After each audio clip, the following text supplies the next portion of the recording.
Hello, lovebirds and knockouts. Tanya TKO here.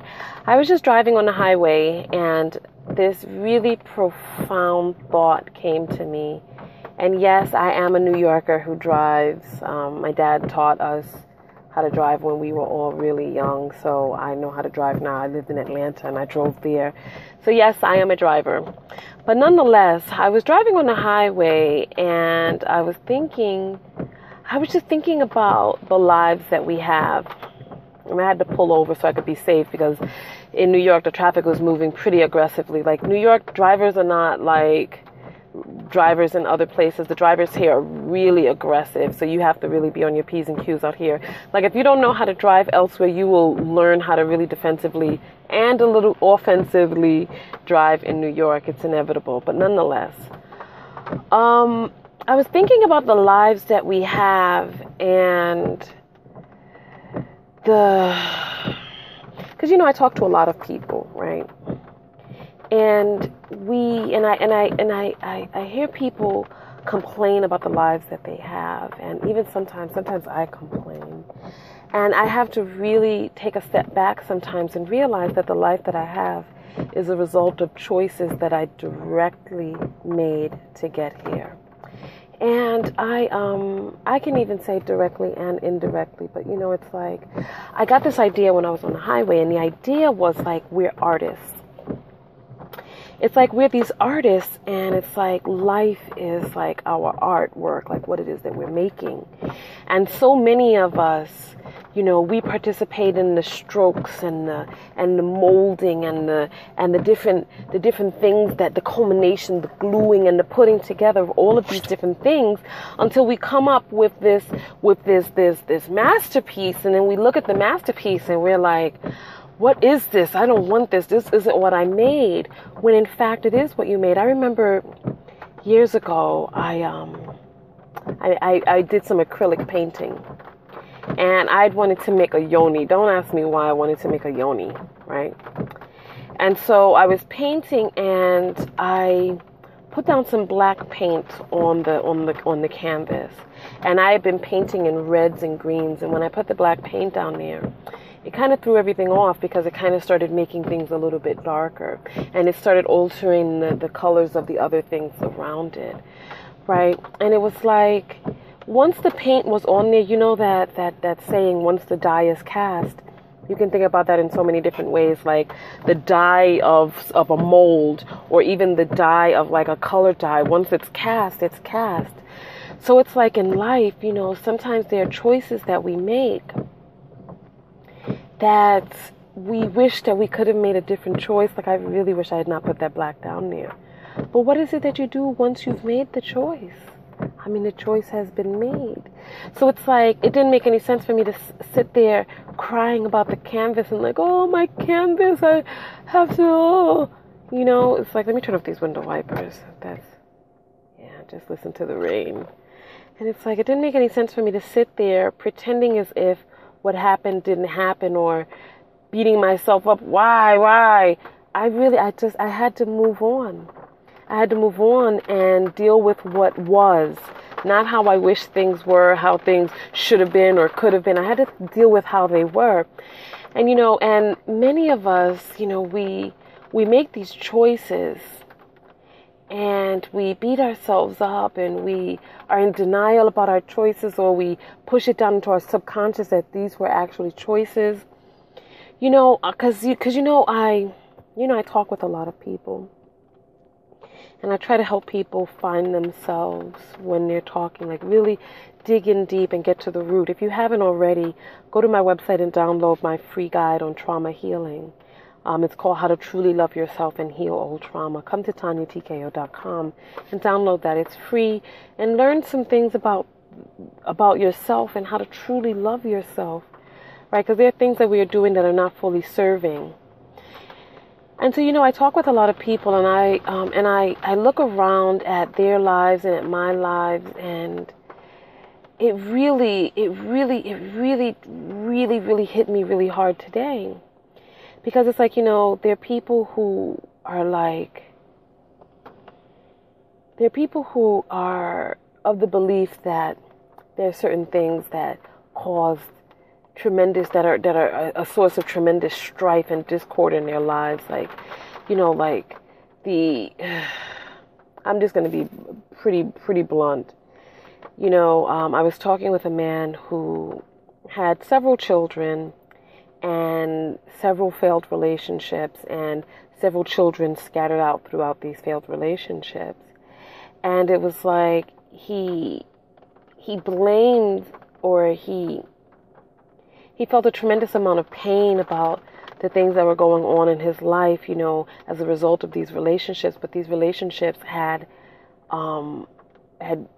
children in it, and so there were choices and decisions that he had to make then, because he had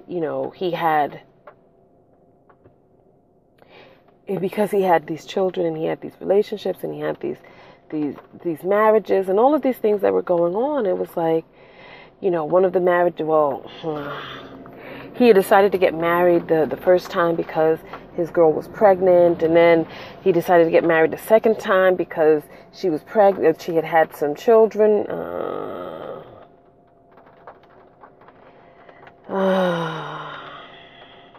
And so it's like, we look around and we're like, gosh, why do I have this life? But then you look at yourself and it's like, when you made the choice to have unprotected sex, or when you made the choice about the school that you would or would not go to, when you made the choice about the marriage that you would or would not go into, when you made the choice about so many different things, school, where you would live, different things that you participated, drugs that you took, drinks that you had, people that you hung out with, and listen, believe me, I'm not here I don't want to place blame. This is not about blame, but it is about responsibility. It is about taking a look inside your life and seeing that your life is a canvas. What does this canvas display about what it is that you've created? You are the artist. You are the creator of this life. What is the canvas telling you? And if you don't like what the canvas is telling you, what can you do going forward? Okay, so I had the black paint on my yoni that was messing up my other colors. And for those of you who don't know, a yoni is a vagina. So I had this black paint that was messing up the colors of my yoni. And so I'm like, do I continue to paint with this black stroke? I remember there was this person who was talking about weight loss, and they were talking about how when you fall off of your diet, just throwing abandon to everything else and just eating whatever and just saying to heck with your diet is like dropping your phone on the floor, and then because it drops, you pick it up and you start throwing it down on the floor violently. And it's like, that's how it is, like, in your life. It's like, okay, so you make a little mistake. Do you start bashing and beating and... I don't need to have the car on. Do you start bashing and beating and just wrecking all else? Or do you try to pick things up and say, you know what? This happened this way, but I gotta move forward. I gotta... You know what I mean? So how do you do it? You know what I mean? It's like, there comes a point where you have to take responsibility for your actions and realize that this is all of this is choice. Even these bad relationships, our body weight, our looks, our health. A lot of this is just, it's really choices that we made, and the biggest choice is sometimes just mental. How do you process this?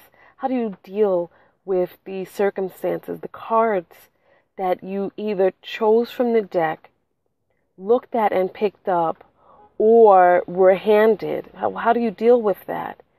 I remember, and it's like, you know what, I'm going to put myself out there. I remember when I was in my 20s, I was frustrated. I had another failed relationship, and I was upset, and I was like, gosh, why do these guys keep doing this? And I did this relationship tic-tac-toe so that you can follow the pattern of what it is, of patterns that have been set in your relationship. And I remember that I'd had another failed relationship, and I was like really being hard on myself because, and then I started thinking about the pattern. And I started thinking how there was a certain string of actions. They say the only common denominator in all of your relationships is you. So if there's a pattern, you're the one common denominator. So what is it about what you're bringing, what you're inviting, what you're accepting, what you're putting out there that is what you're attracting, what you're drawing, what you're saying yes to, what you had said no to? What is that? How does that reflect back into what you have before you? So nonetheless, right? So I'd had another failed relationship, and I realized that so many, like a string of relationships, had all ended the same way. And I realized that this couldn't be just a coincidence. And then I started really investigating, right? I started really investigating. There was this one particular guy, and he was so slippery. I couldn't hold on to him. It was like and I wanted him so badly. And he was just like, he was so just, not slippery is not the right word, but it was like, because he wasn't like a slick, like, he was just really hard to get, right? He had already been divorced, and he had grown children, and he was really kind of living his life just, really kind of just being out there, just not even being out there. He was not out there. What it was is that he had really retreated. And I was like trying to pull him out of his retreat. For those of you who ever saw my video about my relationship pattern, why I exposed them to you, I had really, because of some things that I had been taught when I was younger, I thought that men who were easy were bad, and I thought that the men who were not as easy to get, like I thought that men were like kind of, all they wanted was sex. I was told that all men wanted was sex, and that's all they want. And and the men used to be really aggressive, like about getting intercourse. They see you on the street, they're really aggressive. They walk up on you and they're like looking down at your crotch and everything. And so that had been my experience, and so I didn't like that, because I was like, oh, they just want to use me. They want to get something from me. They want to get my vagina. They wanted this. They wanted that. So I turned the complete opposite, and I liked guys who were like hard to get, like the guys who didn't realize that they wanted a relationship, or guys who were like in a position where they couldn't really date and stuff like that. So I thought that those were the prime guys. Like those guys had more value and more worth to me, because I was like, oh, I have to work for this. This is not easy. He doesn't want to use me. In fact, it's me who's the aggressor, and me who's making the decision of what it is that I'm going to do and all this other stuff. So I felt empowered by that, and I was like, oh, I got a guy that no one else could get. And I would use that, and I would think of that as like a badge of my, not superiority, but my prowess and all this other stuff. And so it turns out that I had another failed relationship with the same type of pattern, and I realized about me being a common denominator and about some of the things that I had done to participate in this. And I realized I really, really took a hard look at myself. And I really realized that, number one, I was choosing men who were not able to give me a relationship, not in the way that I wanted or felt that I needed. But one thing that I learned that, and I really had to open my eyes up to the fact that I really didn't want a relationship either. I was in a stage of my life in my 20s where I was still traveling. I was working while I was on the road, and I didn't want to be settled, and so so I chose men who couldn't settle down. And I felt the pain, and the pain felt real at the time, like it was anguish. It was that bittersweet anguish where I was like heart bleeding and wrenching, and it felt so real, and it was so full of drama, and it was pungent and juicy, and it was so, and it was like a book. It's like a movie, like a sitcom, right? And then I realized that these were choices that I was making. I made the choice in the type of men that I was choosing, but I was in denial about why I was choosing these types of men. And everything, it's like, when you start really delving into yourself, it's so easy to sit there and talk about other people. But let me tell you, oh my God, it's so very difficult to really try to get to know yourself. It's so difficult. And so when you start peeling back these layers, there's so many things that are like interwoven and intertwined, because the things that I've been taught and the lessons that I'd had became the segue for me thinking that certain types of men were better. And then me not wanting to be in a relationship and not wanting to be committed, and really feeling as if I was some anomaly going against the status quo. I felt like an abnormal person, because here I was, a woman, and I didn't want to settle down, but I felt like settling down was a thing that I should have wanted. And so I feigned it. I faked it. I felt that maybe really I did want to settle down, but then I chose people who were unsuitable for settling down, people who had explicitly expressed that they did not want to settle down. So it served me. Listen, it served me. That was able to serve my purpose. And it was difficult. God, it's so difficult when you start admitting these things to yourself, but it benefited me and my life, and it benefited what it is that I thought of my life, and it was oh so convenient, and it gave me so much. It gave me the drama and the excitement and the pain, and it gave me the feeling that I was really putting my effort out there. But if I was really putting my effort out there, I would have chosen men who maybe were not the ones who were like, yeah. But men who, because number one, it took me some time. I had to learn that a man who is not putting himself out there to get you doesn't want you. Doesn't want you. And that's part of the reason that he's not putting himself out there to get you.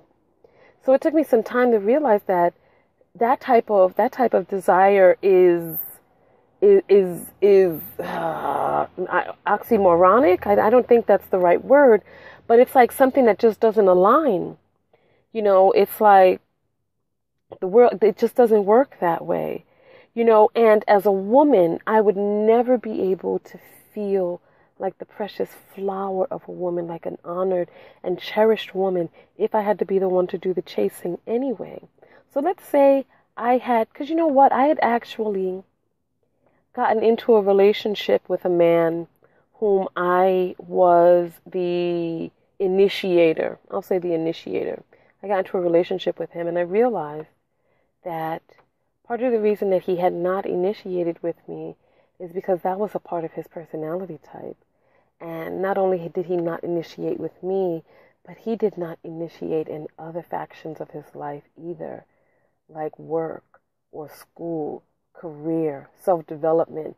He had really, so him not coming forward as man was really indicative of a lot of things that he was not going for in his life. So it's like, I knew that I would never be happy. I could never be happy playing that role, playing that position. And so I had to really take a look at what it was that I was doing to get the result that I was getting. And I invite you, it's difficult. It's difficult to really take a hard look at yourself and see that maybe, just maybe, you keep choosing abusive people. Maybe for some reason, and maybe you have to look inside yourself and see why. Maybe, just maybe, you keep choosing people who have a higher likelihood of cheating on you. I mean, if you find the pattern and see what it is, because listen, it can't all be coincidence. Remember, this is your life. This is your artboard. This is your canvas.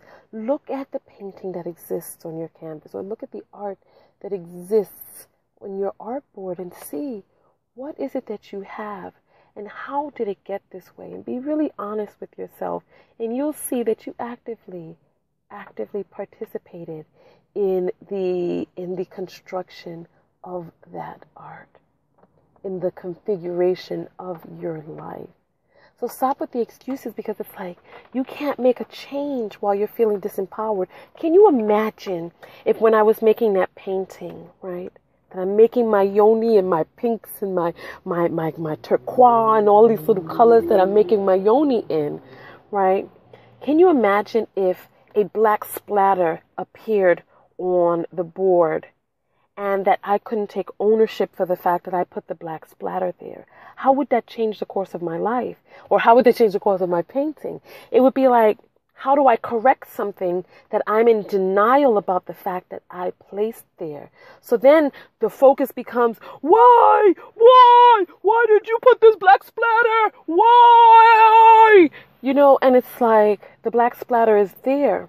I'm not realizing that it's a choice. So most of my focus is diverted from being able to really work around my choice, my participation, being able to work around that, and it turns into blame, looking for why, trying to figure out how do I get this off? Why is that there? Why was I done this way? This is and going through all of that, think about the disempowerment. Think about how difficult it is to be able to move forward. And I implore you, and listen, you know, I already know what some of you are thinking. I know what you're thinking. You're like, what about the circumstances that happened to me when I was a child? We talked about illness, and you're like, well, I didn't ask for this illness. I didn't ask to be molested as a child. I'm of the belief. And some people, because one person mentioned on a video a few years ago when I mentioned this, the power of the law of attraction and the secret and all this other stuff, and they were like, what about the children, the little girls who are sold into trafficking, and the children who are killed when they're young, the gunshot victims, the people who, the whatever, it's starved to death or whatnot, right? I believe that there is a divine order. I really do. I believe that there's a divine order, and that all of our energy is not in our bodies. I know for a fact that I have energy that is not all in my body. I have a higher self that exists outside of me. And I'm of the belief that in our lifetime that we create certain things that we'd like to come into this life to learn, to experience, things that help our soul grow on a soul level. You know, and it's like, let's talk about child molestation. You know, for one child, it will be the lesson of forgiveness. For another child, it will be the lesson of non-closure. Another child, it will be the lesson of triumph, of overcoming, the lesson of. And so, you know, when, like, we all have a different theme that we need to work on in this life, and you'll see patterns of that theme showing up and rising out of the tapestry of our life's occurrences. You see these different patterns rising up. And so for one child, one person, it's going to be totally different than it'll be for another person. And it's like, how do you learn how to forgive? You know, I used to watch this guy who used to make these really profound videos on YouTube. And he talks about how, you know, how different people are our Buddha.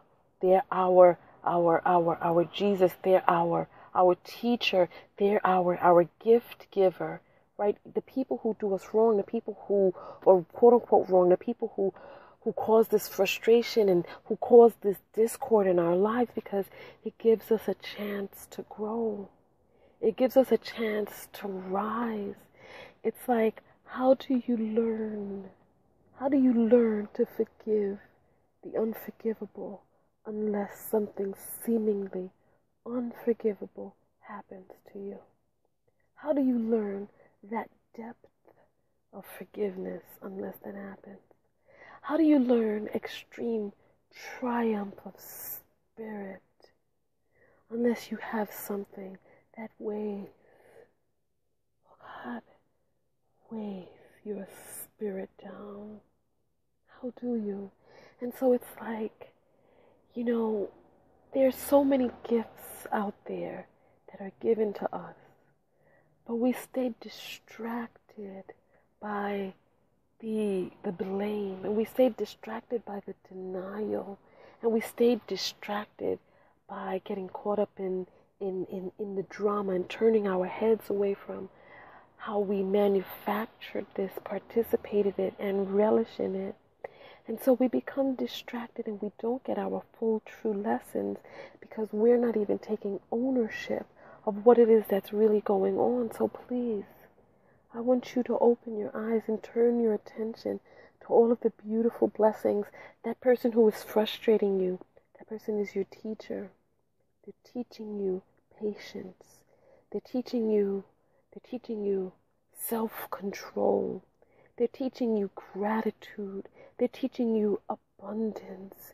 It's like, I've had some, and I talk from experience because I was molested as a child. And for me, my molestation, in the pattern that has existed in my life, my pattern has been acceptance, non-closure, and being able to move forward without that closure. There's so much going on. I believe in past lives, and I believe that there are things that happen in past lives, not karma like, oh, you're going to get payback. This is payback. I don't believe in that. What I do believe in is the experience of the soul, and perhaps there are some things that we participated in, soul contracts that we may have made. For those of you who don't know what the Akashic Records are, look that up. I'm actually taking some training in being able to read the Akashic Records, but there's a lot going on out there. And so I really want us to give ourselves the benefit of the doubt, to really look around for all of our Buddhas and all of our teachers and that exists in this plain life, that we don't realize the blessing that this affords us, that sometimes, there's so many different types of wealth. And having cash money doesn't necessarily mean that you're wealthy. It doesn't. There's a certain wealth of character, and there's a certain wealth of spirit that you get through different experiences. So I really want you to take full advantage. Look at the abundance and look at the beauty, the miracle of this lesson before you. You know what, I don't want this to be a half-hour video, but let's hug and let's get out of here. Hug me. Hug me, don't be shy. Hug me. I love you so much. Go out there and love one another, but most importantly, love yourself. Make sure you come over to my website, tinytko.com, and download your free guide it's entitled How to Truly Love Yourself and Heal Old Trauma. We talk about some of the things that we do to self-escape, self-abuse, and the things that we do to self-medicate. And I really want you to take a read at that. It's been helping so many people. So listen, I'm going to let you get out of here. I want you to leave your comment below. And I want you to leave a comment in reference to the artwork of your life. Leave these words. I looked at my artwork and I realized what? Tell me how you participated in it. Please admit it. I've admitted some things to you in this video. I talked very personally. Open up. That's where you find healing. Let me tell you, it's like you can't clean out the suitcase while you got the suitcase closed. Open the suitcase and let's start unpacking this stuff. There's healing on the other side. I went to this seminar. And in the seminar, there was a person who was not ready to share and to open himself up. So he kept himself closed. And I remember that I had gone to a seminar the year before where I didn't open myself because I was afraid and I didn't want to be seen and all this other stuff. But then I realized at this seminar this year that the healing is not for other people. The opening it up is not for other people. It's for me. Because on the other side of opening up is amazing healing for me. So I want you to get your healing by opening up. If there's a secret that you've been holding on to, if there's something that you've been holding inside, open up the suitcase and unpack it. Let it out. There is a light on the other side. Trust me, baby. There is a light on the other side. Hug me one more time. Hug me. I love you. Love you. Love you. Love you. Love you so much. I love you so much. So Tiny TKO, and I'm out for real this time. Leave your comment below. Remember, talk about the canvas, the exact sentence. Write that. Talk about you seen your artwork and what did it tell you, especially about how you participated in it. I love you. Tiny TK, and I'm out. Peace.